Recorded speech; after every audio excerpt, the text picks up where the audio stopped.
Samantala, magandang balita naman po at naibalik na po sa kanyang pamilya ang bata sa Quezon City na nawala po nung nakaraang Martes at naiulat po na din namin sa inyo dito sa Quick Response Team. May live report si Emil Sumangil. Emil? Magandang hapon, Jiggy. Lapis ang pasasalamat ni Wenifer Mendoza ngayong kapiling na muli ang anak na si Leovelo o Buboy. Maging si Buboy, Jiggy, di may tatago ang saya ngayong kasama na niya ang ina. Ilang araw matapos na maiulat na missing ang magdadalawang taong gulang na bata noong 2 ng Abril, Martes ng umaga, naibalik siya sa magulang kaninang umaga. Nakuna ng CCTV camera si Buboy ng araw ng siya'y mawala. Makikita rito nakasunod niyang naglalakad ang isang lalaki na ayon sa isang saksi ang siyang dumukot sa bata. Sa parehang ng GMA News, sa ina ng bata na si Wenifer, may tumawag daw sa kanya kagabi at nakipagkasundong makipagkita sa isang fast food restaurant sa San Francisco del Monte, Lungsod, Quezon.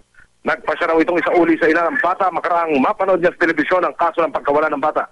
Sa investigasyon ng QCPD-GG ayon sa kwento ng ina ng bata, iniwan daw ito sa isang mag-asawa ng isang hindi pa nakikilalang lalaki na umunay humihingi ng 5,000 pisong pamasahe pauwi ng probinsya. Pilit daw na ipinaampon ng lalaki sa mag-asawa ang bata dahil hindi na umano ito kayang buhayin dahil sa labis na kahirapan.